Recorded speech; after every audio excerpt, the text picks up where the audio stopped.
आप और हम देखने वाले सभी दर्शकों को मीनू शर्मा का नमस्कार, स्वागत और हार्दिक अभिनंदन। विषय ज्ञानवर्धक हो या रोचक, आप और हम के मन से हम जन साधारण और जन दिव्यांग के मन से जुड़े और उनकी कला से जुड़े हर ज्ञान को सकारात्मक समझ का विशिष्ट रूप देने का प्रयास करते हैं। वैसे आज एक ऐसे विषय पर बात करेंगे जिसका सूत्रधार हमारी नजरों के सामने तो है पर हमारे दिलों से बहुत दूर है, जिसका अपना कोई चेहरा तो है पर कोई विशिष्ट नाम नहीं, जिसका अस्तित्व तो है पर समाज में उसकी अपनी कोई पहचान नहीं। यह अद्भुत सूत्रधार है स्ट्रीट चिल्ड्रन। गूगल करें तो स्ट्रीट चिल्ड्रन का अर्थ है गली के बच्चे। यह वे बच्चे हैं जो मंदिर, दरगाह, रेलवे स्टेशन, मार्केट, आधुनिक पुलों के नीचे, यहाँ वहाँ हर जगह दौड़ते भागते नजर आ जाते हैं। स्ट्रीट चिल्ड्रन के मनोविज्ञान के बारे में आज हम चर्चा करना चाहेंगे और चर्चा करने के लिए हमारे स्टूडियो में आमंत्रित हैं मिस्टर जेश कुमार त्रिवेदी जी। आप president association of rehabilitation professionals and parents के अध्यक्ष हैं, deputy manager standard and quality assurance skill council for persons with disability, और साथ ही स्टूडियो में आमंत्रित हैं मिस प्रीति जो कि एक स्पेशल एजुकेटर हैं। बहुत बहुत स्वागत है आप दोनों विशेषज्ञों का हमारे इस कार्यक्रम में। धन्यवाद। मुझे भी अच्छा है लगा कि हम आपके बीच आए और हम अपना अनुभव शेयर करेंगे आप लोगों के साथ। जी अवश्य। तो कार्यक्रम का आरंभ करते हैं। राजेश जी, ये सड़कों पर दिखने वाले बच्चे अक्सर समूह में दिखते हैं जिन्हें हम स्ट्रीट चिल्ड्रन कहते हैं। आखिर कौन है ये बच्चे, कहाँ से आए हैं? जनरली स्ट्रीट चिल्ड्रन जिन्हें हम कहते हैं वे रेलवे स्टेशन के पास, बड़े बड़े शहरों में पुलों के नीचे, ब्रिज के नीचे रहते हैं जी।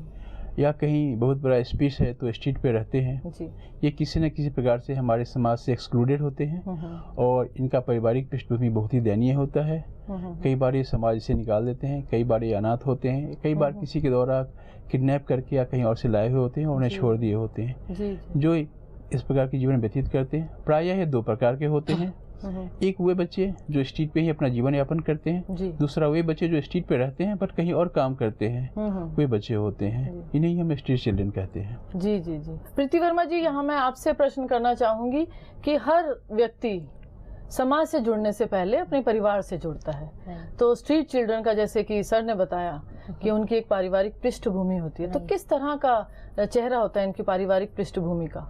जैसे कि सर ने बताया कि जैसे ये परिवार जो जिस परिवार से आते हैं ये बहुत ही गरीब परिवार से होते हैं और जनरली ये होता है कि सेपरेटेड पेरेंट्स की वजह से भी जो है स्ट्रीट्स में निकल जाते हैं, या कई बार होता है कि इनके पेरेंट्स जो है नहीं होते या उनकी मृत्यु हो जाती है जिसकी वजह से वो घर छोड़कर भाग जाते हैं, या कभी कभी ऐसा भी होता है कि इनके पेरेंट्स सेकंड मैरिज कर लेते हैं जिसकी वजह से वो स्टेप फादर या स्टेप मदर की वजह से उनके मार पिटाई की वजह से वो घर छोड़ना ज्यादा बेहतर समझते हैं।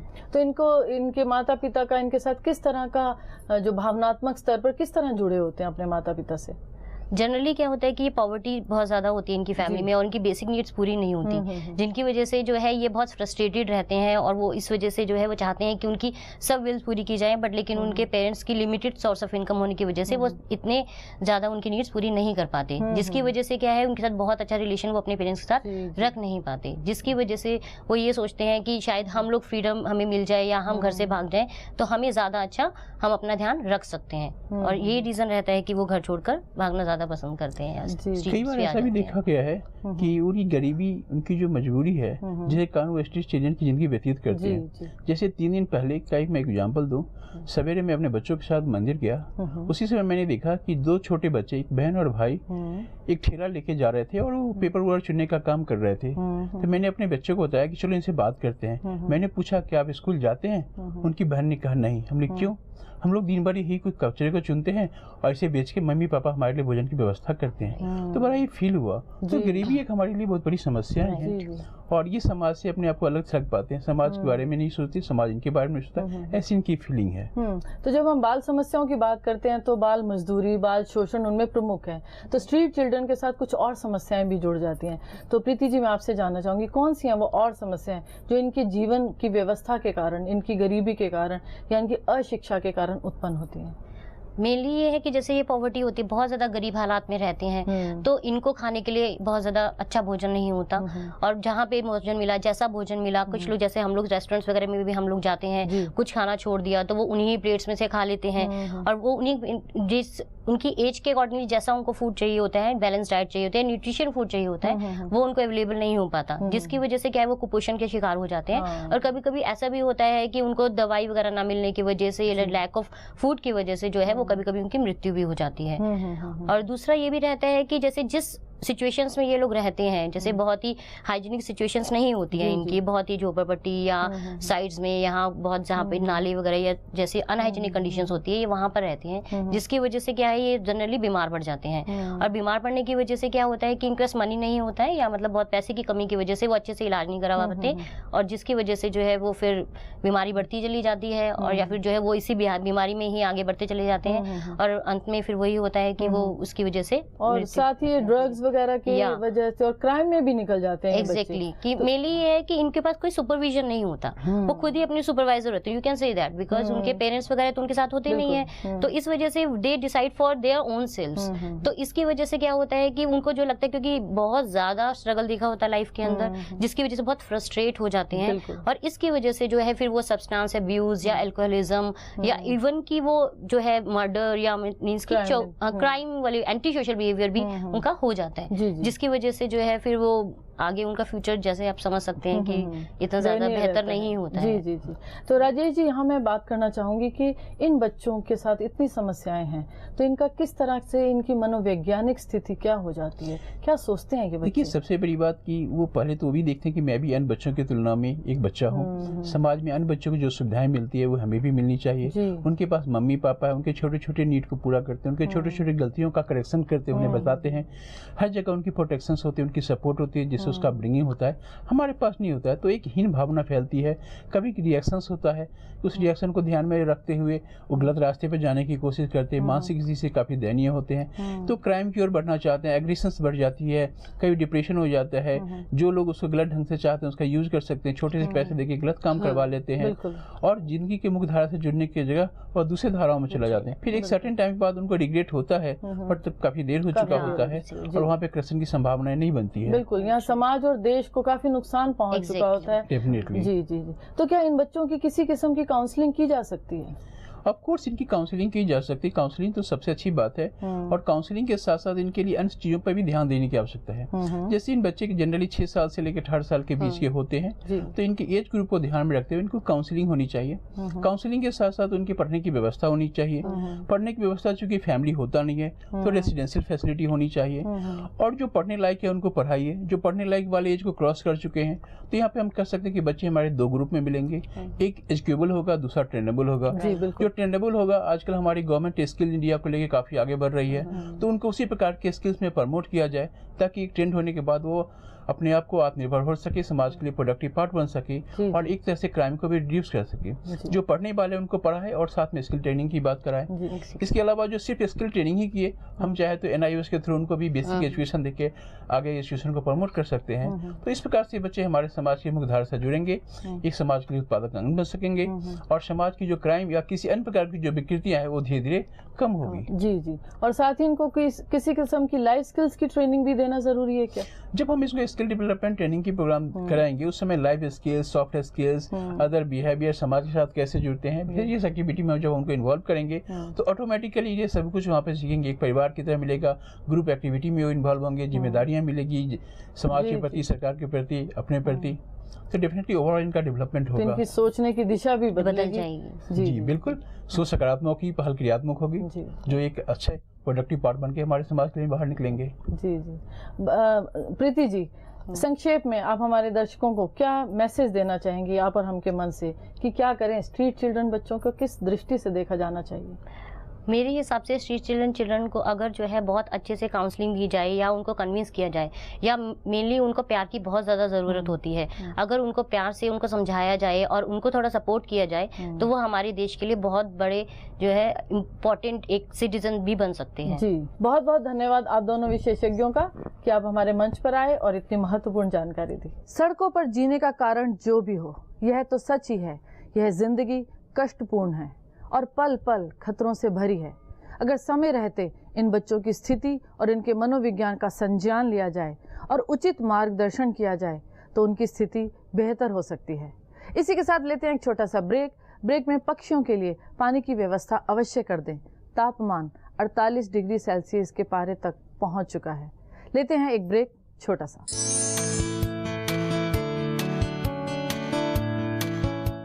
ब्रेक के बाद बहुत बहुत स्वागत है आपका करियर और काउंसलिंग के इस सेगमेंट में। आज हमारे स्टूडियो में आमंत्रित हैं डॉक्टर अनुजा कपूर।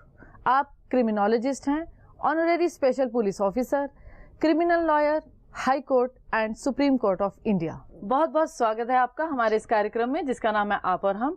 आज हमारे कार्यक्रम में चर्चा का विषय है स्ट्रीट चिल्ड्रन। तो इसी मुद्दे पर बात करने के लिए मैं चर्चा आगे बढ़ाती हूँ।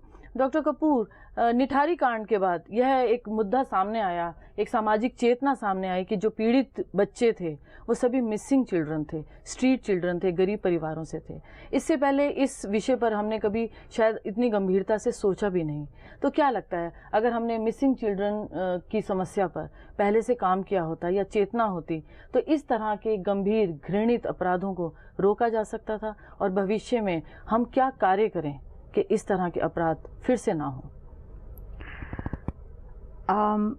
मुझे लगता है कि आपने आज जो क्वेश्चन पूछा और आपका जो ये मुद्दा है स्ट्रीट चिल्ड्रन का, बहुत ही खूबसूरत मुद्दा आपने इसके ऊपर विषय पे बात करने के लिए सोचा। यही एक प्रॉब्लम है कि इसके ऊपर कोई बात करता नहीं है। क्योंकि इसके ऊपर कोई बात करता नहीं है तो इसलिए ये सबसे बड़ी प्रॉब्लम थी कि किसी को इसके बारे में पता नहीं था। अब स्ट्रीट चिल्ड्रन, मिसिंग चिल्ड्रन, अब स्ट्रीट चिल्ड्रन मिसिंग चिल्ड्रन कैसे बन गए? प्रॉब्लम क्या आती है कि जब आप बच्चे पैदा करते हैं और ख़ास करके जो एक पुअर सोसाइटी जिसको हम कहते हैं, जहाँ से ये बच्चे आते हैं जो भीख मांगते हैं, अब उनके अंदर क्या प्रॉब्लम आती है कि वो इस पे बिलीव करते हैं कि बच्चों की तादाद पैदा हो जाए, क्योंकि हर एक बच्चा एक उनके लिए काम लेकर आता है और वो जितने बच्चे उतने हाथ। अब जितने बच्चे उतने हाथ, और पहले ये हमारे में आधार कार्ड का सिस्टम भी नहीं था, तो कहीं ना कहीं उनकी आइडेंटिफिकेशन कहीं से हम कर नहीं पाते थे। आइडेंटिफिकेशन है उनका ब्लड ग्रुप से रिलेटेड है, क्योंकि आधार कार्ड से आपके यहाँ पर कहीं भी डाटा नहीं था इनका, क्योंकि कहीं पर कोई जब जन्मा ही नहीं तो वो मृत्यु धारण कैसे कर सकता है। जी। तो ये बहुत बड़ा फैक्टर था कि स्ट्रीट चिल्ड्रन के अंदर किसी ने जन्मा ही नहीं तो मृत्यु में तो आ ही नहीं सकता। तो उसका जब जन्म लेने का डाटा नहीं है तो उसका मृत्यु का डाटा हो नहीं सकता। तो मिसिंग चिल्ड्रन का मतलब क्या आता है कि उनको बाद में पता चलता है कि मेरा बच्चा यहाँ पर मेरे साथ नहीं है। और ये एक बहुत बड़ी प्रॉब्लम यहाँ आती है कि जहाँ पर मिसिंग चिल्ड्रन जब मिसिंग में आते हैं तो उसकी जब रिपोर्ट ये लोग दर्ज नहीं करते हैं और उनको ये पता नहीं होता था कि दर्ज करनी चाहिए, पुलिस के पास जाना चाहिए, तो वहां पर वो इस बात से अछूते रह जाते हैं कि उनका बच्चा, उनको लगता है कि यही कहीं होगा, 2 दिन 3 दिन कहीं बाहर घूमने चला गया, इस साइड में हो गया, उधर में चला गया, क्योंकि इतने बच्चों की तादाद है कि उनको इस बात का आइडिया नहीं रहता, एहसास नहीं होता कि कितने बच्चे उनके इधर उधर घूम रहे हैं। कोई रात को घर पहुंचा नहीं पहुंचा, वो भी बच्चे जो है वो मिसिंग चिल्ड्रन के अंदर दर्ज हो जाते हैं। तो क्या इसी वजह से जो मिसिंग चिल्ड्रन जो है आसान टारगेट बन जाता है एक अपराधी के लिए, अपराध करने के लिए? बिल्कुल सही कहा आपने, यही मैं बात बता रही हूँ कि बिल्कुल, क्यों आप जिसके बारे में आपके कुछ पता ही ना हो, जिसको कोई ढूंढने वाला नहीं होगा, जो देखेगा ही नहीं कि मेरा बच्चा है या नहीं है, तो वहां पर आप क्या करेंगे? वहां पर तो उसको आप इजी कैच हो गया, वो एक विक्टिमोलॉजी वहां पे आराम से पनप गई। यहाँ पर हम प्रीडेटर पर्सनालिटी को लेकर आते हैं कि जो इसके बारे में प्रे करता है, प्रे मतलब वो उस आदमी उस पर्सनालिटी को ढूंढता है जिसके ऊपर वो प्रे कर सके, जिसको वो उठा सके, जिसको वो हटाकर अपने पास लेकर आ सके। और वो कौन होते हैं? वो वही बच्चे होंगे जो मासूम है, जैसे यहाँ पर घूम रहे हैं, इनके पास, इनको इस बातों की नॉलेज ही नहीं है कि वो इतने इजी टारगेट है इन प्रेडेटर पर्सनालिटीज के लिए, और वहां से उनको वो पिक कर लेते हैं, और वो पिक करके उनके साथ सिर्फ और सिर्फ बलात्कार नहीं होता, ह्यूमन ट्रैफिकिंग होती है, ऑर्गन का धंधा चालू हो जाता है। उनके ऑर्गन्स निकाल के कहाँ से आ रहे हैं आप बताइए? ऑर्गन्स, किडनी, लिवर कहाँ से आ रहे हैं? तो ये ऑर्गन का भी बहुत बड़ा फैक्टर है आपके मिसिंग चिल्ड्रन में। स्ट्रीट में निठारी कांड जहाँ हुआ, वहां पर इन सब चीजों की वजह से ये बात सामने खुलकर आई, ऐसा नहीं था कि नहीं होता था, बस एक ये खुलकर सामने आया मुद्दा। तो ऐसे में एक प्रश्न यह भी आता है कि जो ये गरीब परिवारों के बच्चे हैं, इनके माता पिता जो कि शायद उतने जिम्मेदार नहीं हैं अपने बच्चों की सुरक्षा को लेकर, तो उनको हम किस तरह से जागृत करें, किस तरह से एक चेतना दें उन्हें कि उनके बच्चे सुरक्षित रहें और समाज इस तरह से घृणित उदाहरण फिर से पैदा ना करे। देखिए उन अभिभावकों तक कैसे पहुंचे हम? उसके लिए देखिए मैं ये तो कहूंगी नहीं कि उनके पास सोशल मीडिया है, व्हाट्सएप है, फोन है, नहीं, और या हम कहें कि ऑनलाइन आ जाए, डिजिटल हो जाए। देखिए यहाँ तक पहुंचने में थोड़ा टाइम लगेगा, मोदी जी जरूर इस चीज के लिए कर रहे हैं आगे, बट इसके लिए एनजीओ का साथ देना बहुत जरूरी है। और एनजीओ का काम करना बहुत जरूरी है। ग्राउंड लेवल पर उनके पास जाएं। आप और मैं जो हम लोग यहाँ पे इस वक्त स्टूडियो में बैठे हैं, हम लोग एक ऐसा ही शो नीचे स्ट्रीट्स के ऊपर चला कराएं जहाँ पर ये ऐसे रेड लाइट्स एरियाज पे जहाँ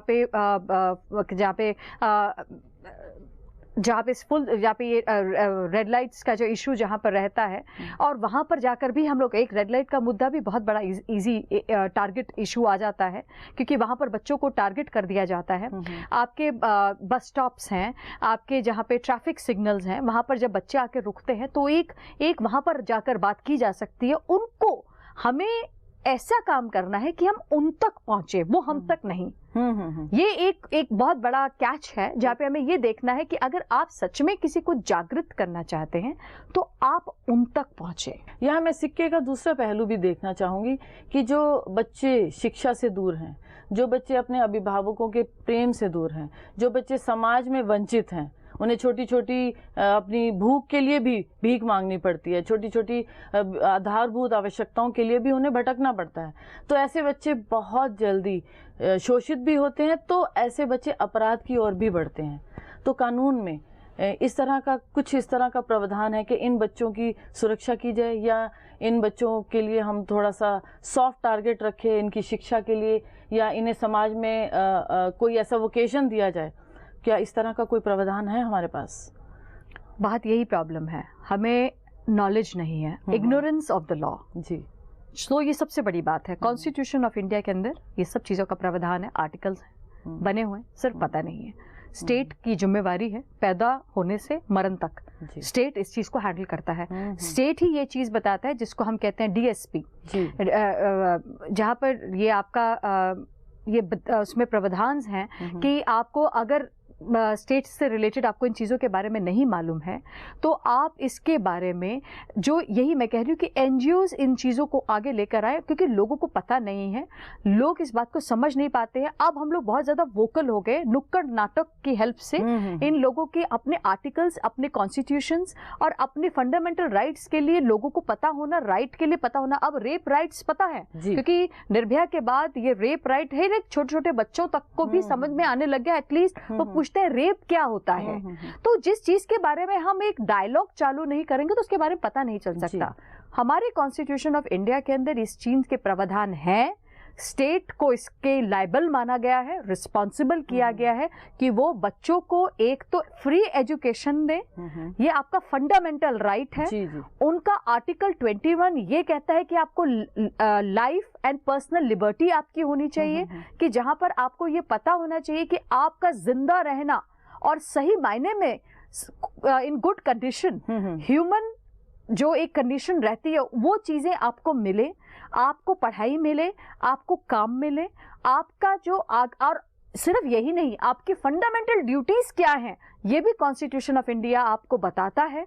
आप इसको समझना बहुत जरूरी है, लोगों को इसके बारे में जागृत होना बहुत जरूरी है, उसके लिए पढ़ना बहुत जरूरी है, ताकि आप उस चीज को खुद पढ़ें, नॉलेज गैदर करें और उसके बाद सड़कों पे निकल कर इस मुहिम को सिर्फ चार दीवारी में कैद ना करके इस मुहिम को सड़कों पर लेकर आए, जहां पर बच्चे हैं, जहां पर वो आम आदमी है, जहां पे पेरेंट्स हैं। और ये स्ट्रीट का जो मुद्दा है, यहाँ पर सिर्फ और सिर्फ मिसिंग चिल्ड्रन एक गरीब का नहीं है, ये भी एक बहुत बड़ा इशू है कि सिर्फ गरीब का नहीं है, ये वो लोग भी हैं जहां पर जिन लोगों की जो घर में आए जो मेड सर्वेंट्स लोग काम करते हैं और जिनके माँ बाप आगे काम करने के लिए जाते हैं, उनके बच्चे पीछे रह जाते हैं और कुछ कितने घंटों के लिए रहते हैं, वो भी एक दौरान है जब आपको ये देखना पड़ेगा कि ऐसा ना हो कि स्ट्रीट चिल्ड्रन में आपका बच्चा भी हो, क्योंकि वो इन बच्चों को पकड़ के किडनैप करके उनको सड़कों पे छोड़ देते हैं। मैंने क्या कहा है, जितने हाथ उतना पैसा। तो यहाँ पर यही चीज बहुत बड़ी मानी जाती है।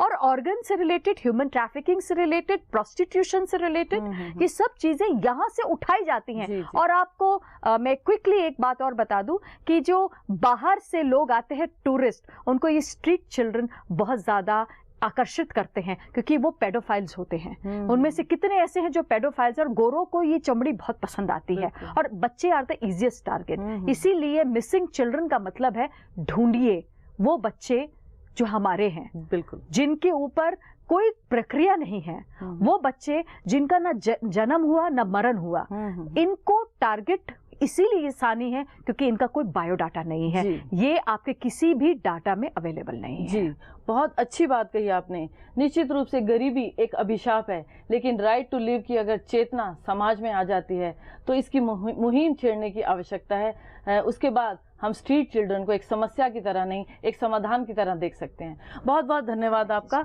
आप हमारे स्टूडियो में आए और इतनी महत्वपूर्ण जानकारी हमारे दर्शकों को दी। अब वक्त हो चला है एक छोटे से ब्रेक का। ब्रेक के बाद फौरन हाजिर होंगे लेकर आपका कार्यक्रम आप और हम।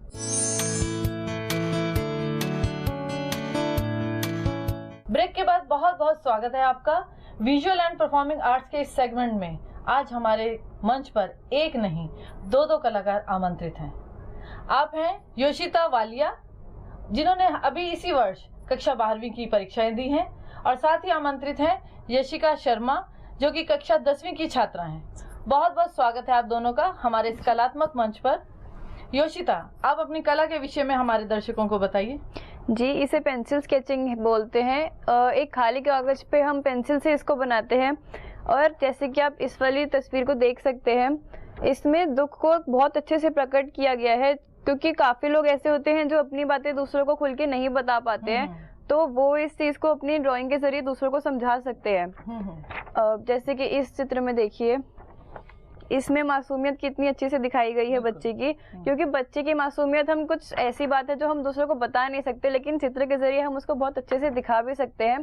तो इसलिए मैंने ये बनाई थी।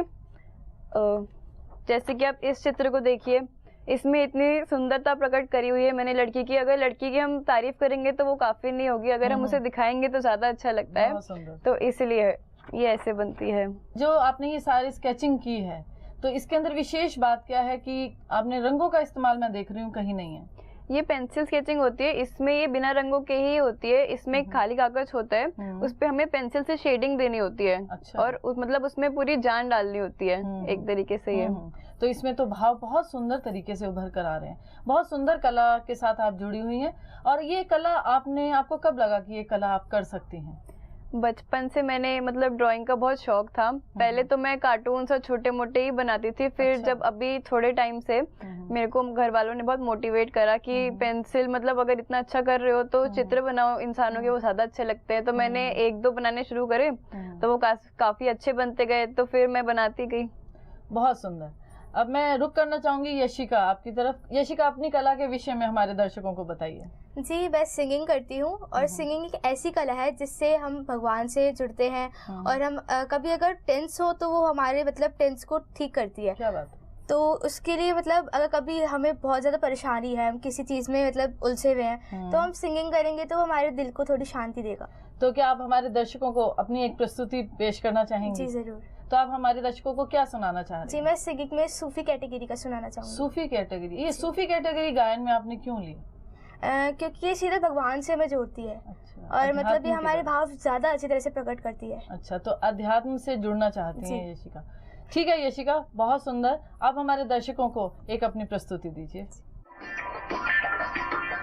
प्यारे प्यारे प्यारे प्यारे, थारे बिना लागे नहीं मारा जिया रे, हो थारे बिना लागे नहीं मारा जिया रे, नैनों ने थारे कैसा जादू किया रे, थारे बिना लागे नहीं मारा जिया रे, हो थारे बिना लागे नहीं मारा जिया रे पिया रे पिया रे पिया रे पिया रे थारे बिना लागे नहीं मारा जिया रे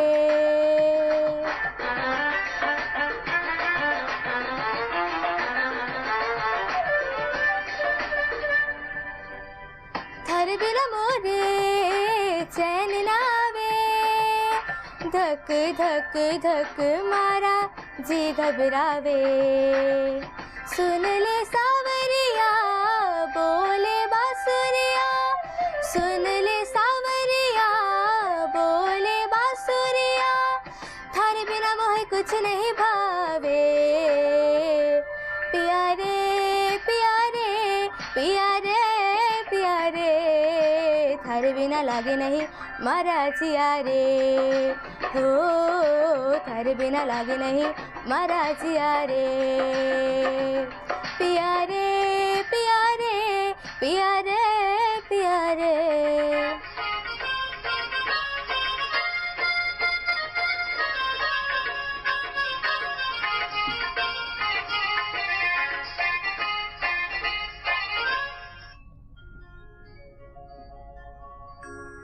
हो लाल मेरी पत रखियो बला झूले लालन सिंदड़ी दा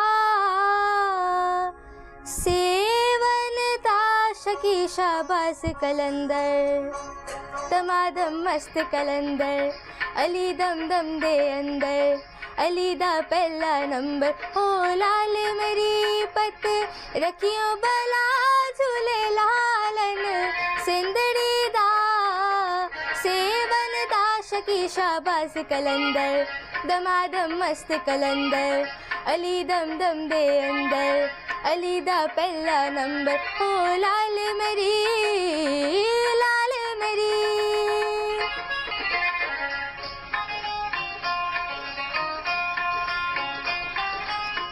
चार चिराग तेरे वलन हमेशा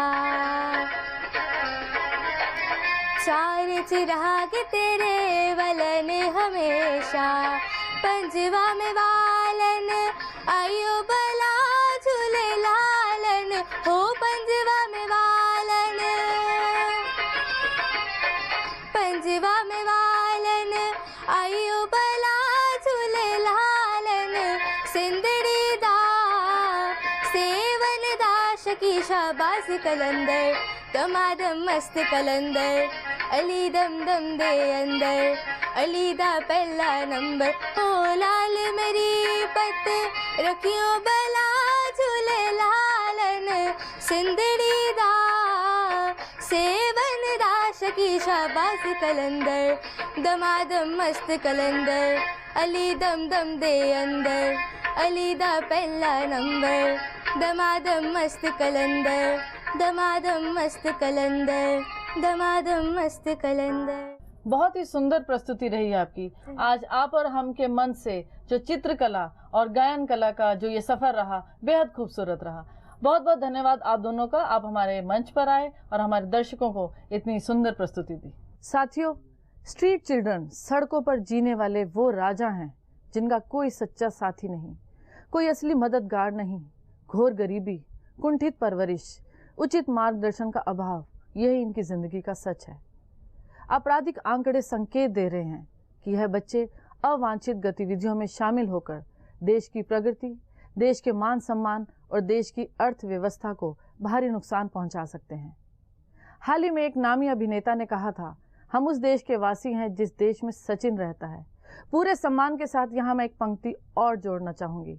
हम उस देश के वासी हैं जिस देश में एक मछुआरे परिवार से पल बढ़कर एक बच्चा वैज्ञानिक बनकर मिसाइल मैन कहलाता है और देश का राष्ट्रपति बन जाता है। हम उस देश के वासी हैं जहां चाय बेचने वाला एक नन्हा बालक देश का प्रधानमंत्री बन जाता है। इसीलिए साथियों, सड़कों पर पलने वाले या गरीब बच्चे भी आखिर बच्चे ही हैं और हर बच्चा भगवान का ही रूप होता है। अगर हम अपने व्यस्त जीवन में से किसी एक बच्चे को शिक्षा और संस्कार देने का प्रयास कर सकें तो इन बच्चों की व्यक्तिगत जीवन की दिशा ही नहीं, समाज एवं देश की भी दिशा बदल सकती है। इसी सुविचार के साथ आज्ञा चाहते हैं। अगले सप्ताह इसी समय फिर हाजिर होंगे। मनोविज्ञान पर आधारित एक नए विषय के साथ और कुछ नई रोचक मुद्दों पर बातें करेंगे आप और हम। नमस्कार।